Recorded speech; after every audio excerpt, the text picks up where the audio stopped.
Welcome back, guys. And in this part of our series, we are going to start working on the optimization a little bit. It's not that much, but we are going to basically destroy these game objects when they are out of the bound of this screen, right? So when we don't need them anymore.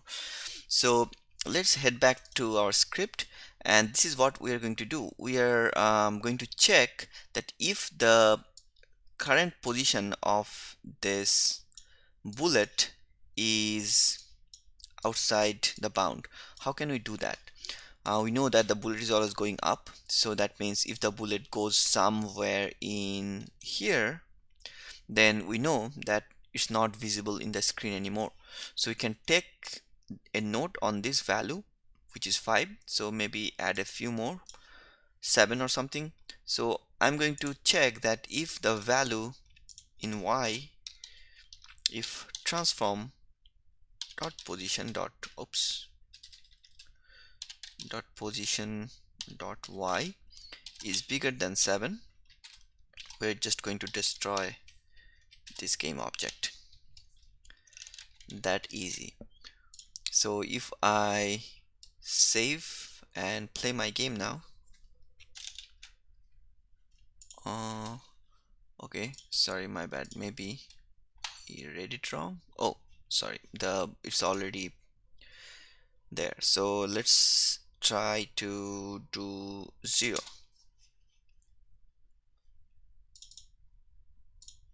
Okay, now you'll see something weird. Now after this I cannot shoot anymore. What just happened? But it worked kind of, right? So the bullets are not here anymore. So what just happened? So let's try to break it down one more time. I'm not going to shoot. This bullet is moving. It's moving up, and at the point when it reached like 7, it got deleted. So what does that mean to us? That means now the reference here, the bullet is missing because it just got destroyed, and we're trying to clone that particular bullet. So what can we do about it? Because now we don't even have the bullet to clone. The original bullet is gone, right? Well, one thing we could do is like check that, like keep this bullet somewhere safe and don't touch it, right? Don't destroy that particular bullet. Destroy all other bullets, but don't destroy this one.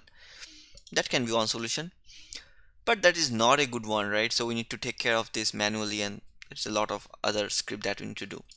One thing we could do is to introduce something else called prefab. That is what we are going to do in this class. So we're going to, first of all, maybe just going to name it small single bullet. Just a naming convention, you don't have to do it. And then we need to create a folder to keep things organized. I'm going to name it prefabs, and prefabs in Unity is basically a reference of a object. So when I'm dragging and dropping it in here, that's creating a prefab of this game object. So now if I even delete this, I have a reference of this game object somewhere safe in our local drive, and we can always use this as a reference of a game object. So for example, if I now drag and drop it, the bullet prefab into my bullet field, it's never going to get destroyed because it is saved in our local drive, right? So now if I play the game, every time I press space, it's basically going to take this prefab and create a clone of it.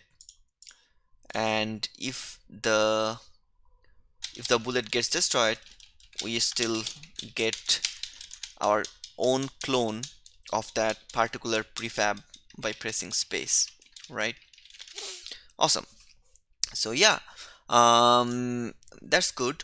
What is we're going to do next is basically add some collider into this bullet, and before that I want to show you how we can use some spawning so that we have some enemy or asteroids, right? So currently our spaceships is all empty. It just shoots bullet, no one that to take the challenge. So now we're going to add some enemy, some asteroids, and then we're going to add some shooting enemy as well.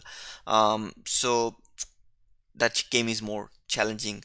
All right, so yeah, let's close this lecture here today, and in the next part we're going to talk about the spawning and some collision detections.